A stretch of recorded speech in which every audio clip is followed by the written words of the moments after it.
What is going on YouTube? STIPE here today, and today I'm going to be talking about leasing a HELLCAT. And I've kind of covered this conversation many times, but today I'm going to be talking about maybe I was wrong a bit, and maybe it's not as great as an idea as maybe I pitched. As maybe if you're watching this video, you may have found that yes, leasing a HELLCAT is pretty affordable, and it looks pretty intriguing, but there might be some of the things that I'm going to cover in this video that may be crossing your mind and might be holding you back from leasing one, and you might be considering financing it or paying cash, however you may do it. We're going to be covering the leasing aspect pretty much of this whole video, and why maybe it's not that great of an idea. But before we do, guys, like I always say, please make sure you do hit that subscribe button. Let's get into it.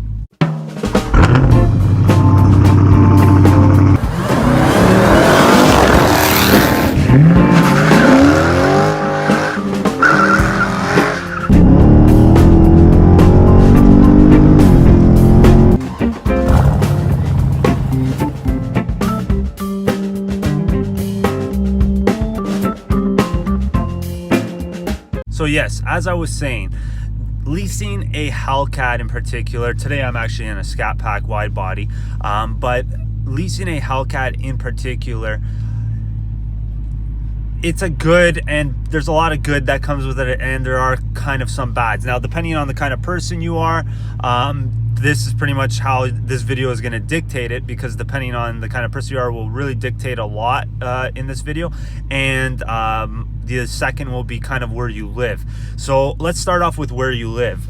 If you live somewhere cold, the first thing I'm going to talk about is mileage. If you're living somewhere where it's cold, you're probably, and this video is for people in the US, because here, unfortunately, in Canada, we cannot lease HELLCATs. So this is for people in the US. So if you're living like somewhere more northern in the United States, like, I don't know, Minnesota, or anywhere, maybe closer to the Canadian border, of course, because we do get that cold weather up here. Take it from someone who knows it's pretty hard to drive these kind of cars all year round. I mean, sure, you can put winter tires on them and they're not too bad, but you don't want to get stranded somewhere because you just want to have that HELLCAT, right? Maybe it's a better idea to get a Scat Pack and a pickup truck or something like that, or an RT and a pickup truck. If you live somewhere colder, it's going to be hard to put on those 14,000 miles that you're limited to. I believe that's what most of the leases limit you at.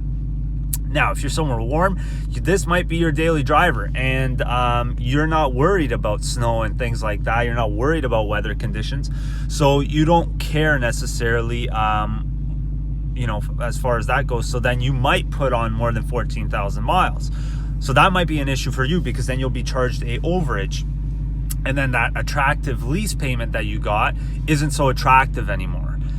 So because then, the overage in miles that you're paying is ending up kind of equivalating, to your monthly costs and everything.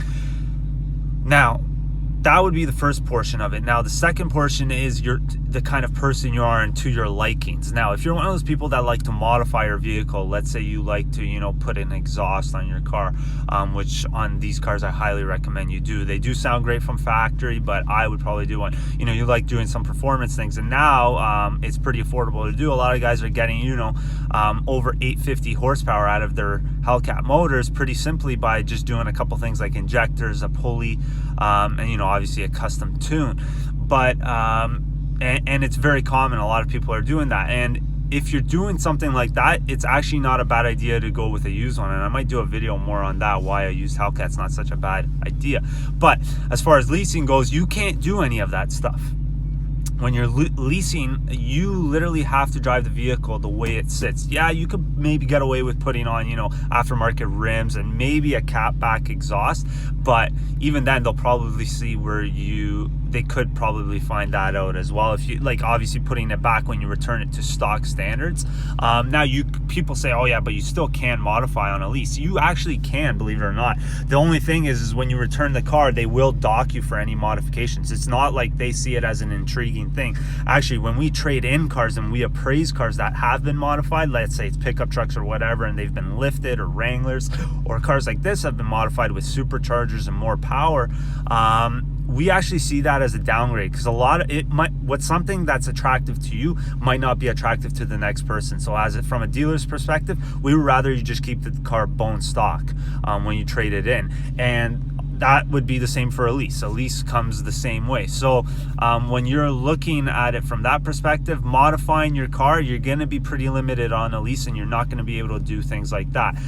And another thing to keep in mind is, now hopefully this doesn't happen, you know, anything like scratches or nicks, dents, you know, you do get docked for that stuff, and that'll definitely also add up as well at the end there if you do get any nicks or knacks on your car, which on these cars hopefully you won't. You're hopefully keeping it in a garage where it's not going to get banged up, and you know, you're not parking in tight spaces all the time.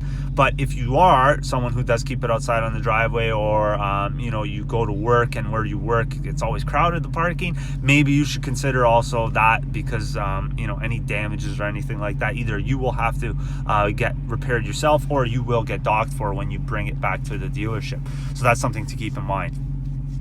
So as far as leasing goes, those are kind of my main points on why it might not be so favorable. And the reason why I actually did this video is, I'm not actually saying that leasing is a bad thing. It's actually not a bad idea. If you're someone who just doesn't care, they just want, you know, a HELLCAT to experience the 700 plus horsepower, that's great. I love that. I respect it a lot, because, you know, there's a lot of people who would rather lease a lot higher end cars. But if you're someone who wants to lease something like this, that's cool.